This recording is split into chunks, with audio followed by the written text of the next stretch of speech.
Good, happy Sunday morning, May 31st, 2020. I'm Riley King, and welcome to this Sunday morning edition of the Riley King Newscast, right here on the Riley King Network.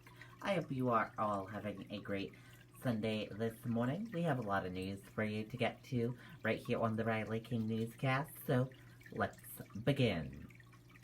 First up, health officials report 4 new deaths and 55 new coronavirus cases in New Hampshire. All 4 deaths are tied to long-term care facilities.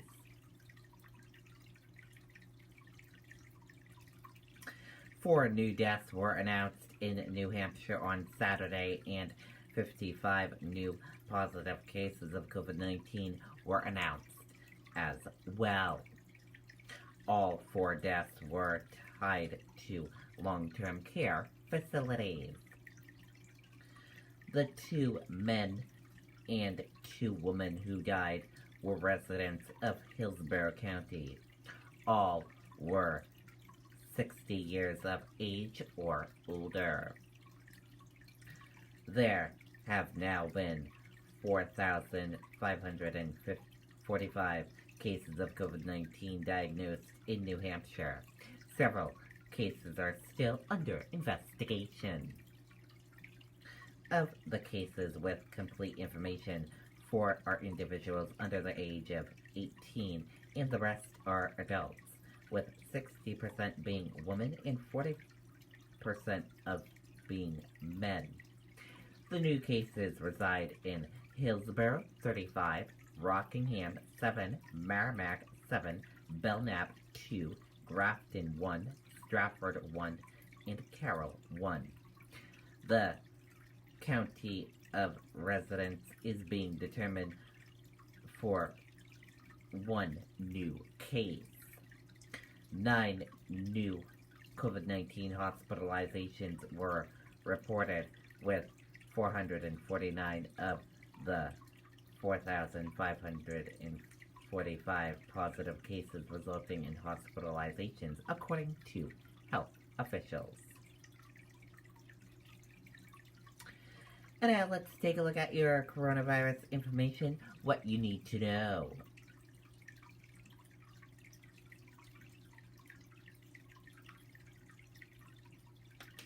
And here is a look at that for all of you right now.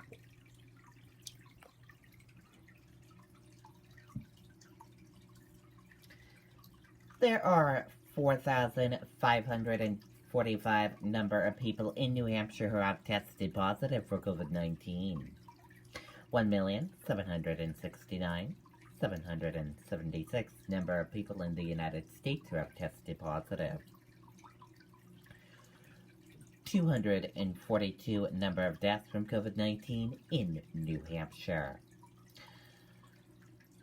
449 number of people who have been hospitalized with COVID-19 in New Hampshire.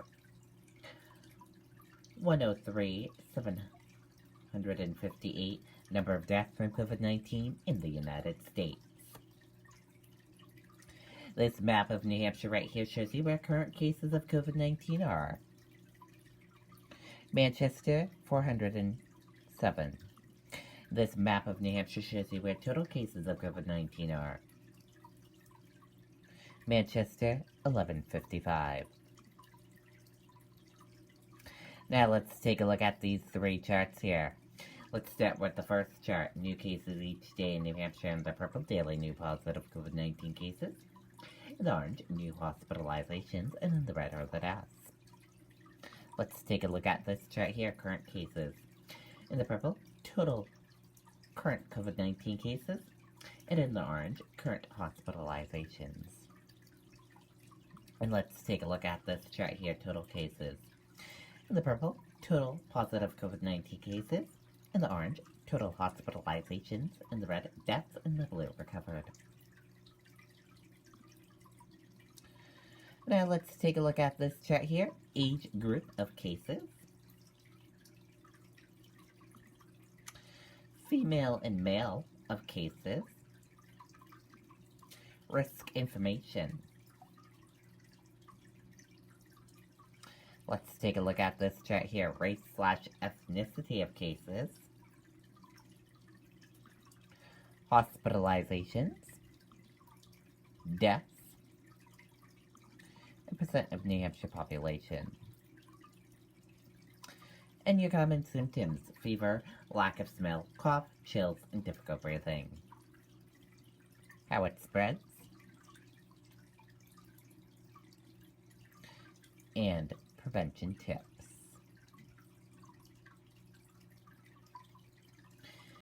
And be sure to stay with the Riley King Network for the latest of your COVID-19 information. Several hundred march in Manchester to protest death of George Floyd.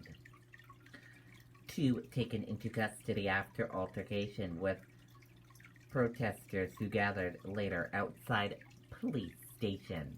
Let's take a listen to that video from WMUR News 9.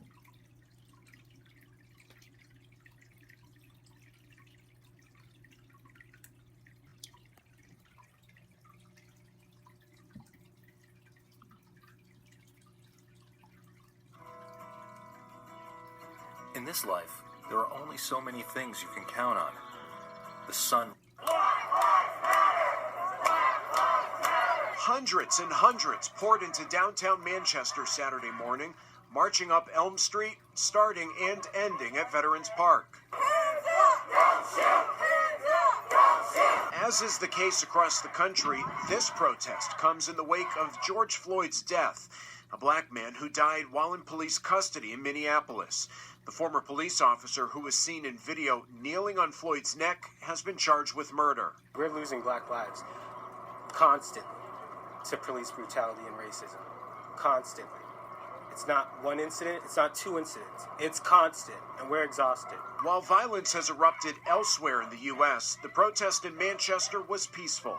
Some of the people involved today say they're afraid people of color in every city could be targets. Things haven't escalated to where they have in other places like Minneapolis, Ferguson, Baltimore quite yet, but we understand and we know that if things keep going along this path that they are going along here, then we could easily end up the next Minneapolis. We could easily end up the next hashtag. We're trying to be as peaceful as we can, but we're tired. We're tired of seeing our black brothers and sisters being killed senselessly.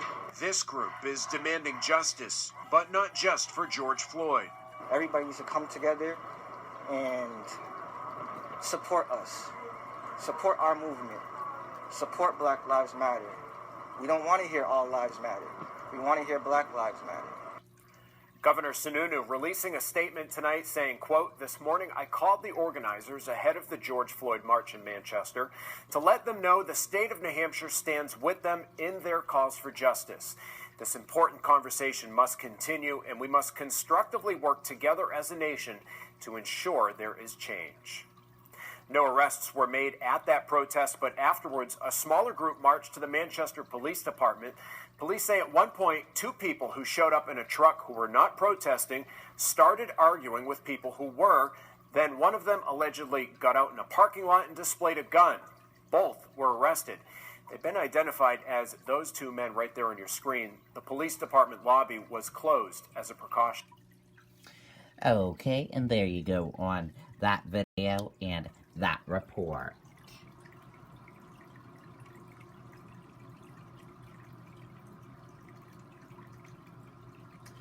Protests turn violent across the nation. Let's take a listen to that video from ABC News.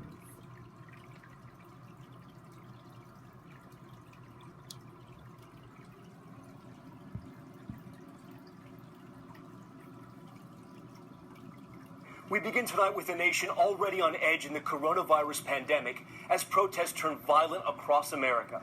The arrest of a former Minneapolis police officer for the murder of George Floyd, failing to stop another night of rage in that city.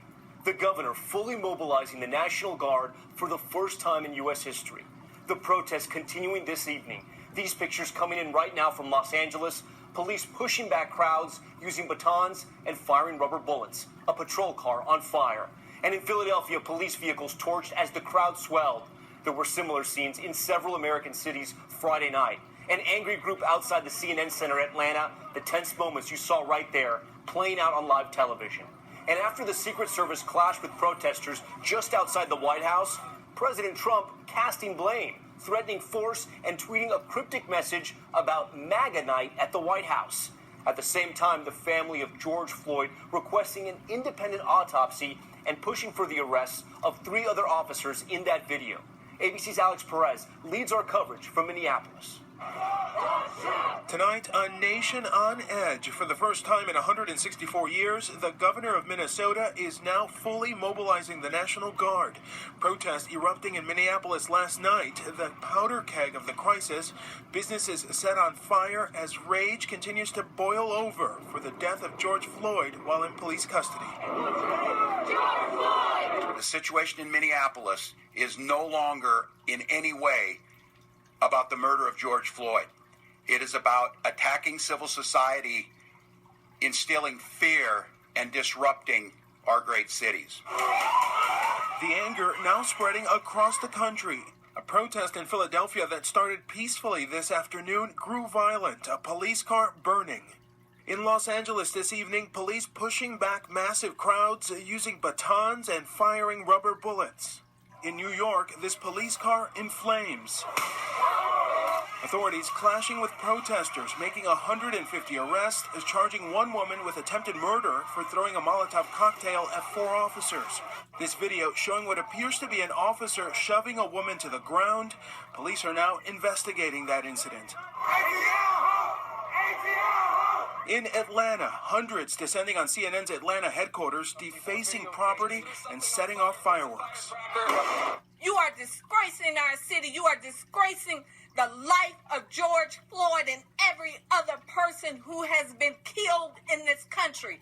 Last night in Oakland, a drive-by shooting killed one security officer and wounded another.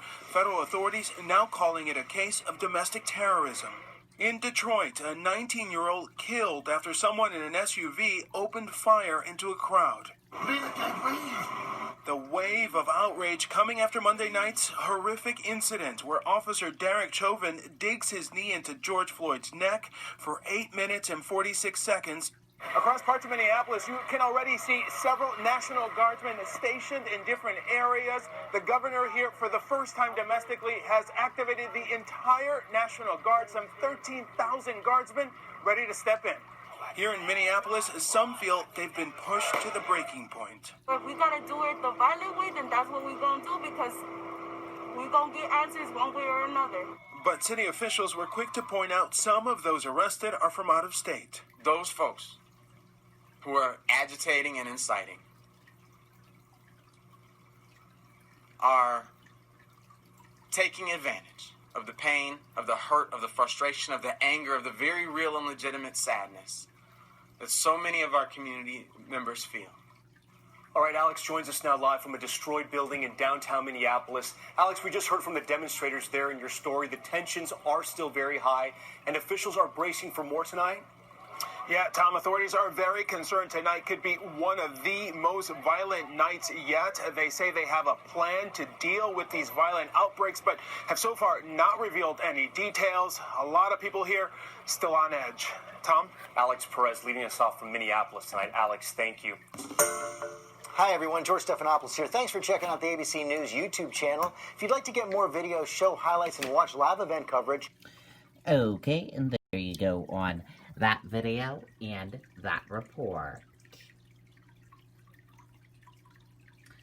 And now let's take a look at some live updates from the George Floyd protest spread nationwide. Let's get you caught up. What you need to know. Protests have erupted in at least 30 U.S. cities over the death of unmarked black man George Floyd at the hands of a police officer in Minneapolis, Minnesota. As unrest continued into the early hours of Sunday. At least 25 cities across 16 states have imposed curfews. Protests say they want to see charges for all four police officers involved in the death of Floyd. One former officer who was seen in the video with his knees on Floyd's neck was charged with third-degree murder and manslaughter. But protesters in cities believe the charge isn't harsh enough. Here are some more updates. Let's take a look.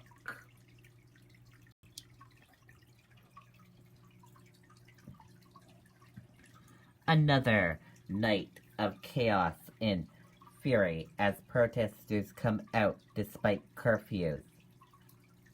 Several cities across the U.S. erupted into war zone-like scenes as crowds defied curfews nearly a week since the death of George Floyd, who spent his last moments pinned under an officer's knees, begging for his life.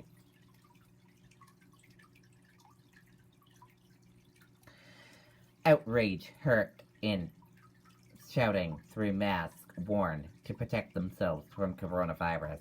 Thousands poured onto the streets in demonstration.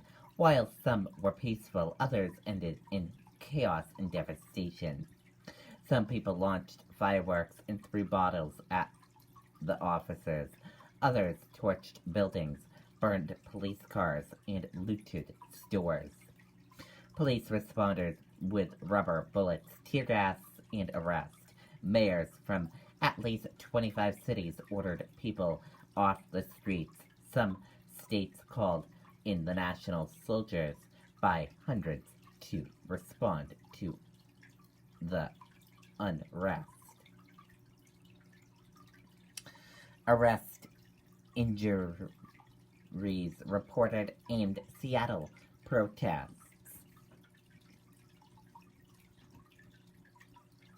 At least 27 people were arrested in protests Saturday night in Seattle, Washington, according to the Seattle Police Department. Also, the Seattle Police Department said the alleged offenses varied from assaults to arson, destruction, and looting. Video appeared to show NYPD truck plowing through crowd during protests. New York City police are investigating after video appears to show a New York City Police Department truck plowing through a crowd during Saturday's protest. Take a look at that video.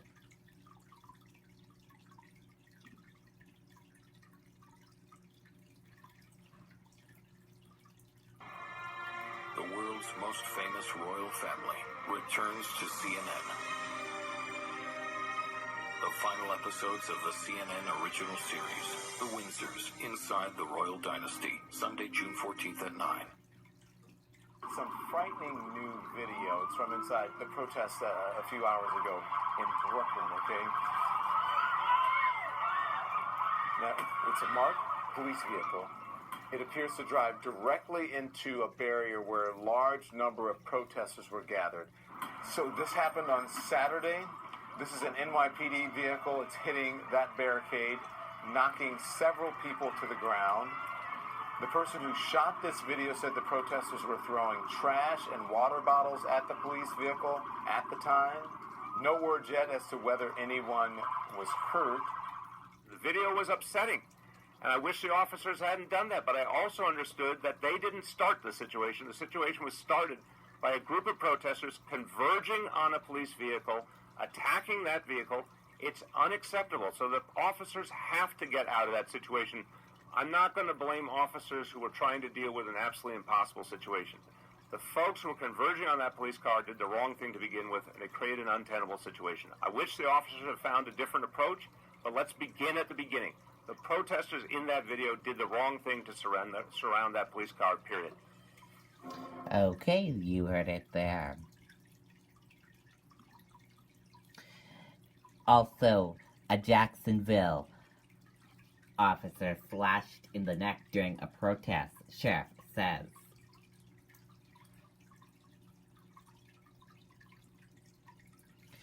Target temporarily closes 175 stores aimed at protest.